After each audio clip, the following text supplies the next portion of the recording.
Guys, welcome back to my channel. तो आज अपनी इस वीडियो में हम करने वाले हैं इंडियन पार्लियामेंट के बारे में।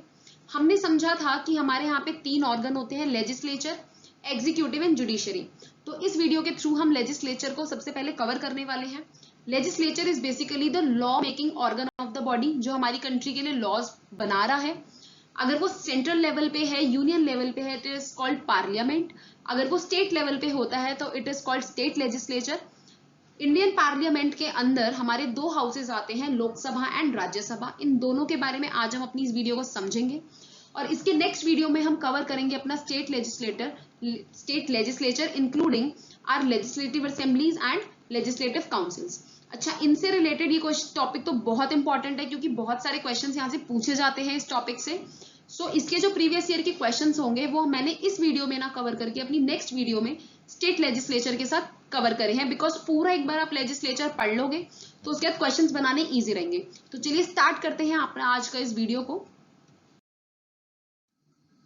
तो सबसे पहले आ गया है लोकसभा। लोकसभा के बारे में पढ़ते हैं। It is also called lower house of the parliament और हाउस ऑफ पीपल। इसको लोअर हाउस भी बोला जाता है पार्लियामेंट का और house of people. To become a member of Lok Sabha आपकी मिनिमम एज 25 ईयर्स होना चाहिए।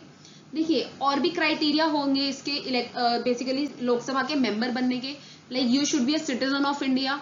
उसके बाद आप इंसॉल्वेंट नहीं होने चाहिए, आपका दिवालिया ना निकला हुआ हो। उसके अलावा आप पर्सन ऑफ साउंड माइंड हो, आप ल्यूनैटिक नहीं होने चाहिए हो, आप इंसेन नहीं होने चाहिए हो। उसके बाद आपका ये भी हो सकता है कि आपका कोई क्रिमिनल रिकॉर्ड ना हो। तो बेसिकली ये सब कॉमन क्राइटेरियाज है जो हर किसी के इलेक्शन पे बेसिकली अप्लाई होते हैं, बट 25 ईयर्स ऑफ एज वाला पॉइंट आपको याद रखना होगा। उसके बाद लोकसभा के अंदर टोटल 545 सीट्स होती हैं, जिसमें से 543 इलेक्ट करी जाती हैं by the people of India, and बाकी जो 2 सीट्स होती हैं, रिमेनिंग 2 सीट्स बच गई 543 के बाद, वो प्रेसिडेंट अपॉइंट करते हैं on from Anglo Indian community के अंदर से ये बेसिकली अपॉइंट करते हैं, नॉमिनेट करते हैं। अब जो 543 सीट्स हैं उसमें से 530 जो होती है it belongs to states and remaining 13 जो होती हैं वो यूनियन टेरिटरीज से बिलोंग करती हैं। अच्छा, इसके अलावा out of this total 543 state जो हमारे पास सीट्स हैं उसमें से 84 are reserved for scheduled caste, 47 are reserved for scheduled tribes. इसका मतलब देखा जाए तो total of 131 seats are reserved. हमारे यहाँ पे टोटल 131 जो सीट्स हैं वो रिजर्व्ड है। रिमेनिंग 412 जो सीट्स हो गई हमारे यहाँ, 131 के अलावा जो रिमेनिंग 412 सीट बची वो अनरिजर्व्ड है। उसके अलावा लोकसभा का टेन्योर होता है 5 साल। इसका मतलब लोकसभा 5 साल तक हमारे यहाँ पे एक लोकसभा काम करती है, फिर वो लोकसभा खत्म हो जाती है, वो डिसॉल्व हो जाती है, उसके बाद नई लोकसभा फॉर्म होती है। देखिए, अभी हमारे यहाँ पे इलेक्शंस हुए थे 2019 में, जिसमें हमने प्राइम मिनिस्टर को बेसिकली हमने प्राइम मिनिस्टर के पद के लिए, अगर मैं बोलूँ तो वो लोकसभा के हमारे वोटिंग थी, जिससे हमारे प्राइम मिनिस्टर मोदी गवर्नमेंट जो थी हमारी वो जीत गई थी। तो लोकसभा के मेंबर्स के लिए हम लोग people of India directly voting करते हैं। अब हमने डायरेक्टली वोटिंग करी, टोटल 543 मेंबर्स होंगे जो लोकसभा के मेंबर्स बनेंगे। अब एटलीस्ट 50% उनमें से 545 का बेसिकली 50% जो होता है वो एक पार्टी कम से कम इतने वोट जीतने चाहिए इलेक्शन में, मतलब इतनी सीट्स उनके पास आनी चाहिए। तो 545 का आधा हो गया ऑलमोस्ट, आपका 50% बनता है ऑलमोस्ट 273 सीट्स। तो 273 सीट्स आपकी कम से कम एक पार्टी जीते, या फिर कोई मान लो एक पार्टी नहीं जीते तो 2 पार्टीज मिलके अलायंस कर लेती हैं और वो एक सिंगल पार्टी फॉर्म कर लेती हैं। तो to become a ruling party हमको एटलीस्ट 273 सीट्स चाहिए होती है लोकसभा की। मतलब लोकसभा में लीड वही करता है जो जीतता है, जिसके पास सबसे ज्यादा वोटिंग आती है, और उसको एटलीस्ट 273 सीट्स चाहिए होती हैं। अब जो लीडर होते हैं रूलिंग पार्टी वो पार्टी जिसको सबसे ज्यादा वोट्स मिली है, जिसके पास सबसे ज्यादा नंबर ऑफ सीट्स हैं। उसके अलावा जिसको सेकंड हाईएस्ट वोटिंग मिलेगी, सेकंड लार्जेस्ट सीट्स जो जीतेगा लोकसभा के अंदर, वो बन जाएगी हमारी ऑपोजिशन पार्टी। अच्छा, अब जो लीडर होता है रूलिंग पार्टी का, he is the prime minister of India. तो प्राइम मिनिस्टर बेसिकली देखा जाए तो वो लोकसभा के मेंबर होते हैं। Prime minister of India is the leader of the ruling party. जो पार्टी जीतती है उनके जो लीडर है, he is the prime minister of India. उसके बाद हमारे यहाँ पे लोकसभा का जो टर्म होता है वो हमने पढ़ा 5 इयर्स होता है। अभी जो करंट लोकसभा है वो है हमारी 17th लोकसभा जो कि इलेक्ट हुई थी इन द ईयर 2019। मई 2019 में हमारे इलेक्शंस हुए थे and it is the latest to date. अभी तक का सबसे लेटेस्ट यही है। अच्छा, लोकसभा का जो टर्म है वो पहले भी खत्म किया जा सकता है और उसको एक्सटेंड भी किया जा सकता है। पहले अगर खत्म करते हैं तो it is dissolved by the parliament of by the president of India. Dissolved का मतलब होता है उसको खत्म करना, पहले लोकसभा को उसके 5 साल से पहले ही उसको खत्म कर देना, वो करते हैं प्रेसिडेंट ऑफ इंडिया। उसके बाद जो टर्म है लोकसभा का वो इंक्रीज किया जा सकता है, अगर हम चाहते हैं कि हम 5 साल से ज्यादा बढ़ा दें तो वो बढ़ाया जा सकता है इन केस ऑफ इमरजेंसी। अगर हमारी कंट्री में आपातकालीन की स्थिति है तो इमरजेंसी की सिचुएशन में हम उस लोकसभा का टर्म जो है वो इंक्रीज कर देते हैं, और ये इंक्रीज करा जाता है by the parliament of India, मतलब लोकसभा और राज्यसभा मिलकर इस पे फैसला लेते हैं। अच्छा, ये कुछ एडिशनल इन्फॉर्मेशन है। फर्स्ट लोकसभा जो थी उसके बेसिकली हमारे प्राइम मिनिस्टर थे leader of the ruling party Pandit Jawaharlal Nehru, और ये बनी थी in the year 1952। And currently it is 17th Lok Sabha जिसके लीडर हैं prime minister Narendra Modi, and ये बनी है इन द ईयर 2019। तो ये कुछ एडिशनल इन्फॉर्मेशन थी याद रखने के लिए। बाकी जो पॉइंट आपके ये लिखे हुए ये सारे इंपॉर्टेंट है from the exam point of view. आगे बढ़ते हैं। Okay, next speaker of Lok Sabha. थोड़ा सा स्पीकर के बारे में समझते हैं। लोकसभा के अंदर एक स्पीकर होते हैं एंड डेप्यूटी स्पीकर होते हैं। अब ये स्पीकर और डेप्यूटी स्पीकर इलेक्ट करे जाते हैं from among the members of Lok Sabha. जो हमने मेंबर्स पढ़े लोकसभा के उन्हीं के बीच में से ये 2 बंदे निकलते हैं, ठीक है, और इनके लिए वोटिंग करी जाती है जो लोग वहां पे प्रेजेंट होते हैं बाय सिंपल मेजोरिटी, मतलब जो बंदे प्रेजेंट हैं और वोट कर रहे हैं उनमें से एटलीस्ट 50% जिसके हित में चली जाएगी वो बन जाएगा स्पीकर, एंड डेप्यूटी स्पीकर के लिए इलेक्शंस होंगे। अच्छा, first speaker was doctor G V Mavalankar, हमारे फर्स्ट स्पीकर थे, first tribal speaker P A Sangma, and first female speaker was Meira Kumari. First deputy speaker आप पढ़ लीजिए, and current speaker is Om Birla. तो ये सब कुछ एडिशनल इन्फॉर्मेशन थी याद रखने वाली, बिकॉज एग्जाम में पूछ लिया जाता है कि बताइए फर्स्ट स्पीकर कौन थे हमारी लोकसभा के, करंट स्पीकर कौन है, इस तरह से। अच्छा, उसके बाद ये कुछ इंपॉर्टेंट पॉइंट्स हैं जो मार्क्ड हैं। हमारे यहाँ पे जब भी कोई बड़ी पोस्ट के लिए चुनाव होते हैं, बेसिकली जैसे हमारे प्रेसिडेंट हो गए, प्राइम मिनिस्टर हो गए, चीफ मिनिस्टर हो गया, गवर्नर हो गया, तो ये सब लोग जब अपनी पोजीशन को पे जाते हैं, काम करना शुरू करते हैं, उससे पहले ये लोग ओथ लेते हैं। ओथ का मतलब हो गया कि ये लोग शपथ ग्रहण करते हैं, ठीक है। बट स्पीकर एक ऐसी पोस्ट है हमारी बेसिकली गवर्नमेंट के अंदर जो किसी मतलब जहां पे ओथ नहीं ली जाती, जहां पे कोई शपथ हम नहीं दिलवाते उनको, he does not take oath for his post. उसके बाद स्पीकर जो अपना रेजिग्नेशन है वो किसको देंगे, डेप्यूटी स्पीकर को देंगे। अच्छा, अभी स्पीकर अवेलेबल नहीं है तो उनके बेसिस पे जो टेम्परेरीली स्पीकर हमने अपॉइंट करे हैं, he is called the protem speaker. बहुत ज्यादा इंपॉर्टेंट नहीं है ये पॉइंट। नेक्स्ट इज इंपॉर्टेंट, जो speaker of Lok Sabha is the presiding officer of Lok Sabha as well as in case of joint sessions of Lok Sabha and Rajya Sabha. अब देखिए, मान लीजिए वोटिंग हुई, किसी भी कोई भी चीज डिस्कशन हो रही है, उसके लिए आप वोट कर रहे हो, मान लो 50-50 वोट आ गए, ठीक है, डिसाइड नहीं हो पा रहा, तो जो लोकसभा के स्पीकर बोलेंगे वो माना जाएगा। इसका मतलब प्रिजाइडिंग ऑफिसर का मतलब होता है कि इनका जो वोट होता है, he gives the deciding vote, कि जो चीज डिसाइड होगी तो वो वोट किसका माना जाएगा, लोकसभा के स्पीकर का माना जाएगा। प्रिजाइड करते हैं मतलब ही ओवर रूल्स बेसिकली, अगर मैं बोलूँ तो। और सेकेंडली, एक तो लोकसभा के तो ये है ही है, उसके बाद बहुत बार क्या होता है, प्रेसिडेंट सर जो है हमारे, वो अंडर आर्टिकल 108 ये जॉइंट सेशंस बुलाते हैं फॉर लोकसभा एंड राज्यसभा की जॉइंट मीटिंग्स होती हैं। उस केस में भी प्रिजाइडिंग ऑफिसर कौन होता है, लोकसभा के स्पीकर होते हैं। उसके बाद quorum of a meeting, quorum का मतलब होता है कि एटलीस्ट इतने लोग मुझे चाहिए कि मैं लोकसभा का सेशन कंडक्ट कर सकूं, मैं मीटिंग कंडक्ट कर सकूं। वो कितना होता है, 10% ऑफ द टोटल मेंबर्स और 55 मेंबर्स एटलीस्ट। अब देखिए 55 मेंबर्स क्यों रखा गया है, हमारी टोटल लोकसभा के मेंबर्स थे 545, अगर उसका 10% देखोगे it comes out to be 54.5। अब 0.5 तो इंसान में आप काउंट नहीं कर सकते, आधा बंदा कहीं से तो लेके नहीं आ सकते ना, तो इसलिए हमने उसको 55 कर दिया। तो इसलिए बोला जाता है कि कम से कम 55 मेंबर हमारे पास होने चाहिए, और 10% ऑफ द टोटल मेंबर्स एक ही बात है, और मिनिमम 55 मेंबर्स एटलीस्ट। उसके बाद इन case of money bills, money bills के बारे में पढ़ते हैं। मनी बिल्स बेसिकली हम प्रेसिडेंट वाले टॉपिक में अपना अच्छे से कवर करेंगे, बट अभी याद रखिए कि जब भी कोई बिल इंट्रोड्यूस होता है लोकसभा के अंदर, तो क्या वो मनी बिल है या नहीं है, ये सर्टिफाई करता है हमारे स्पीकर ऑफ लोकसभा। अगर स्पीकर ऑफ लोकसभा कहते हैं कि it is a money bill, तो yes it is a money bill. अगर वो कहते हैं ये मनी बिल नहीं है, तो वो बिल मनी बिल नहीं माना जाता। तो speaker decide whether it is a money bill और नॉट।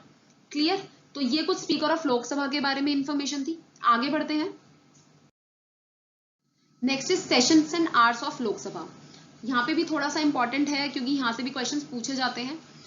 सबसे पहला कहता है the period during which the house meets. जब लोकसभा या राज्यसभा की अगर हम बोले मीटिंग्स होती हैं, जब भी लोकसभा मीटिंग करेगी अपनी, it is called session of the house. मतलब सेशन बोला जाता है टू कंडक्ट इट्स बिजनेस, अपने बिजनेस को कंडक्ट करने के लिए, अपनी मीटिंग्स को कंडक्ट करने के लिए। अच्छा, 2 सेशंस के बीच में 6 महीने से ज्यादा का गैप नहीं हो सकता।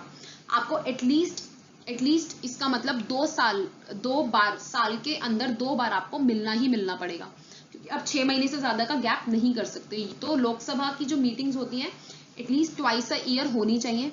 तो हमारे यहाँ पे लोकसभा के नॉर्मली 3 सेशंस होते हैं, budget session, monsoon session and winter session.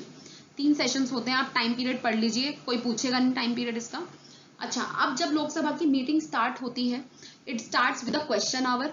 The first hour of every sitting, जो पहला हमारा स्टार्ट होता है the sitting of Lok Sabha starts with a question hour.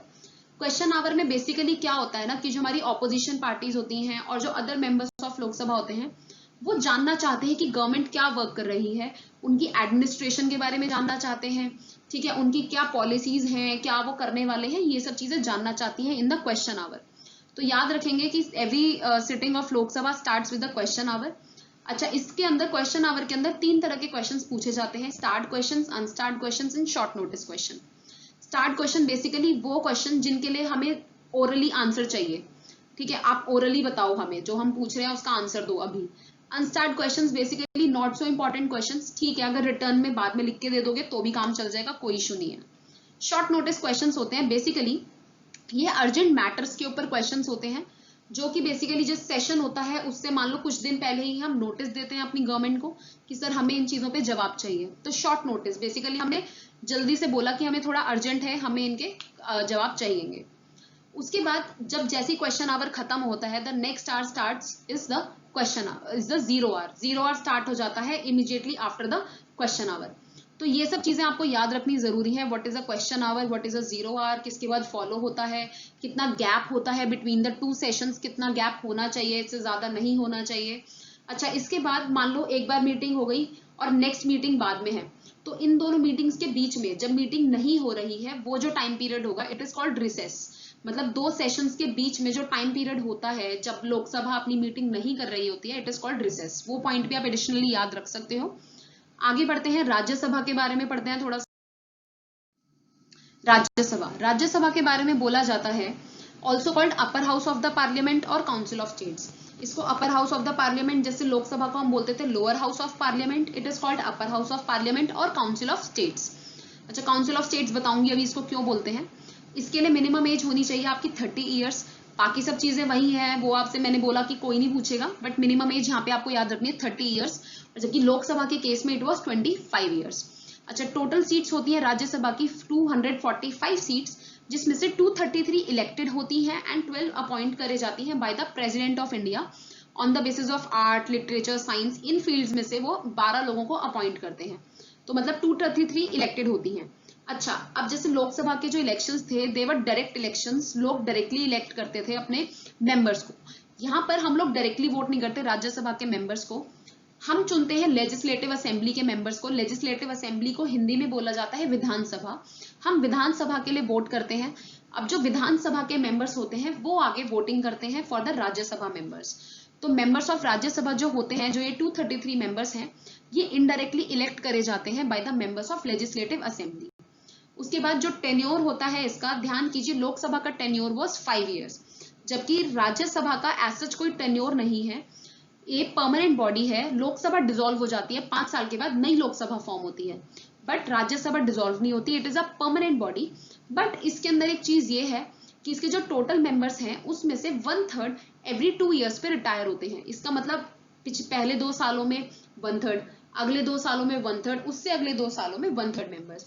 तो देखा जाए तो with in a period of 6 years आपके सारे मेंबर्स रिटायर हो गए।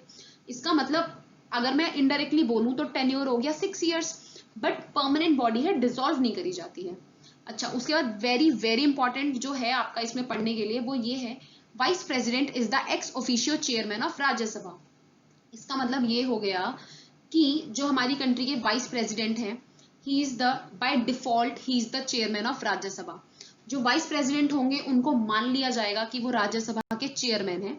या फिर आप ऐसे बोल लीजिए कि जो राज्यसभा के चेयरमैन है उनको मान लिया जाएगा कि यही हमारी कंट्री के वाइस प्रेसिडेंट है। बहुत बहुत इंपॉर्टेंट लाइन है, vice president is the ex officio chairman of Rajya Sabha. Okay इसके बाद जो इसमें ये लिखा हुआ है कि जो मेंबर्स ऑफ लेजिस्लेटिव असेंबली इनके लिए वोट करते हैं by the method of proportional representation by single transferable vote. ये आपको इसमें घुसने की जरूरत नहीं है, दीज आर टेक्निकल टर्म्स। इसमें आपको कोई नहीं पूछेगा कि प्रोपोर्शनल रिप्रेजेंटेशन क्या होता है, सिंगल ट्रांसफरेबल वोट क्या होता है, बट ये मेथड याद रखिएगा कि प्रोपोर्शनल रिप्रेजेंटेशन से होता है by the single transferable vote. ये सिर्फ मेथड याद रखने की जरूरत है, इससे ज्यादा जरूरत नहीं है हमें। अच्छा, हमारे राज्यसभा के first chairman was doctor S Radhakrishnan, जो हमारी कंट्री के फर्स्ट वाइस प्रेसिडेंट भी थे। उसके बाद करंट चेयरमैन है हमारे वेंकैया नायडू, एम वेंकैया नायडू, जो अभी करंटली राज्यसभा के चेयरमैन हैं। तो राज्यसभा के बारे में हमें मेनली इतना ही पढ़ना था, यही था ऑल अबाउट राज्यसभा। तो लोकसभा हमने पढ़ लिया, राज्यसभा हमने पढ़ लिया। तो आज के लिए इसमें वीडियो में इतना ही था हमारा।